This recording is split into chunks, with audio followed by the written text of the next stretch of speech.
Assalamualaikum warahmatullahi wabarakatuh. Good morning, student. And how are you today? I'm very well, thanks, and I hope all of you is in the good condition.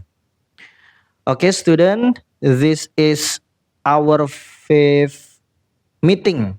Yeah, this is will be the last our topic, the last our writing topic. Yeah, this is will be the last our writing topic. So, in this last writing topic, yeah, we will discuss about the difference purpose and audience. Writing for different purpose and audience. Okay, but before we start and enter to our material today, as usually, before we start, let's saying basmalah together. Bismillahirrahmanirrahim. Okay, today we will focus on something super important. Yeah. Why we read and who we read for. Why we write and who we write for. This will help you. This will help your writing to be effective and engaging. Okay, so there are four main purposes for writing. The first is to inform. Okay? This means sharing knowledge or explaining idea. Examples including textbook, news report, or apps instruction. Imagine explaining how to be a cake. You need to provide clear and detailed information step by step so the reader can easily follow along. And then the second is to persuade. The goal is to convince the reader of your opinion. Example include persuasive essay, advertisement, or political speech. Yeah, imagine convincing your friends to watch your favorite movie. You need to give strong and compelling reason. Yeah, perhaps by describing the exciting plot of the amazing acting. And then the next is the third, yeah, to entertain. This is all about making the reader enjoy the story or humor. Examples include short stories, poems, or jokes. Yeah. Imagine writing a story about your cat's adventures. You need to use engaging language, vivid description, and maybe a little humor to keep the reader entertained. And then the finally is to reflect.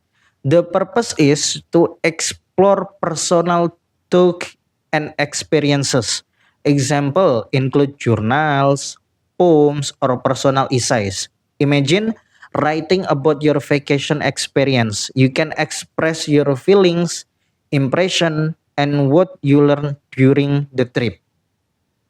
Okay, now who will be reading your writing?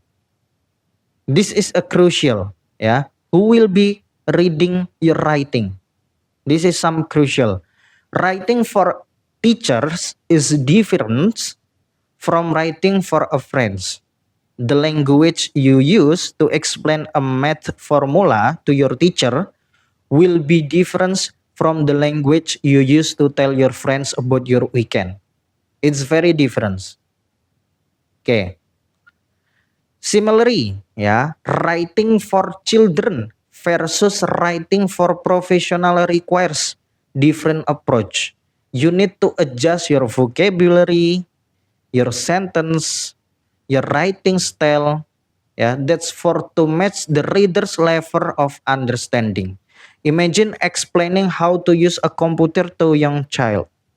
You'll need to use simple language and engaging visual. It's very, very different from explaining the same things to an IT professionals. Okay, now we're talking about formal and informal. We also need to consider the writing style, formal or informal. Formal writing is typically used in academic essay, report, or business letter. The language is more formal, sentences are longer and more complex. And then the informal writing is more relaxed and used in personal letters, blogs, or dialogue. The language is simple and close to everyday speech. Okay, now we're going to format adjustment. The format of your writings also needs to be adjusted. Are you writing an essay, a report, a short story, or a social media post? Use headings, bullet points, or paragraph as needed. Remember to also adjust sentence length and vocabulary complexity to match the reader's understanding. Okay, so in the conclusion, writing for different purposes and audience require a deep understanding of your goals and your readers. Because by understanding this, you can create effective and engaging writing. So we will more focus again on these things. I think it's our material today for our last meeting. We have discussed about the different purpose writing for different purpose and audience.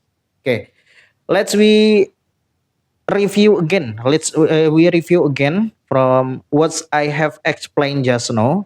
The first is about the different purpose and audience, writing for the different purpose or audience. This is very important and you must focus it on your writing. So in the writing purpose, there are 4.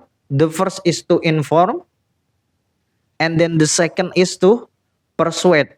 This persuade because to convince the reader of your opinion. And then the third is to entertain. This all about making the reader enjoy the story. And then the last is to reflect. The purpose is to explore personal thought and experiences. Okay. And audience and adoption. You must focus and you must know you writing who will be reading for your writing. You must know and you must focus on it. Okay, and you also must choose using formal or informal.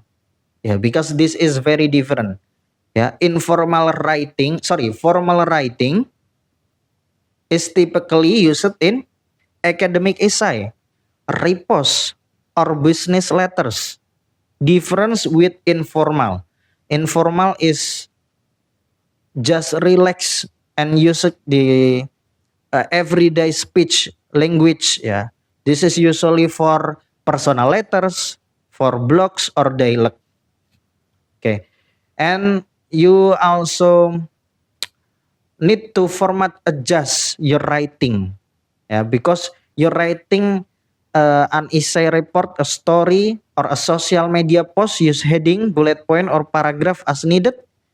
You must remember to adjust the sentence length and vocabulary complexity to match the reader's understanding. Okay, that is our material that I have explained. If you still don't understand about the material, you can rewatch again this video. You can watching again start from the first, and if you still don't understand again, you can ask me about the material. You can asking your question you in the Google Classroom, in the commenter of Google Classroom. And as usually, I will give you the last task 5. I will give you last task. The task is write about your favorite place. Please write about your favorite place. First, write an informative paragraph for a travel guide. And then write a story about that place to entertain a friends. Yeah. You must notice the difference in language and detail you use. That is the five tasks you can do it, your task, the last task, yeah. And the deadline, you can submit it in the next weeks. I give you deadline 1 weeks. You can submit it on Google Classroom. Yeah, I remind you again, if there are any question about the material, start from the first material in the introduction of English writing until the last material today. You can asking on Google Classroom. You can just asking a question on commenter. Later I will answering it in the Google Classroom also. Okay, thank you very much for all of you, for all of students. You have joined my class from the first until now. I hope all of you can understand about the material that I have explained, and don't forget to do your task. And before I close our material, as usual, let's sing Hamdalah together. Alhamdulillahirabbil alamin. Lastly, I say thank you for your attention. And finally, wassalamualaikum warahmatullahi wabarakatuh.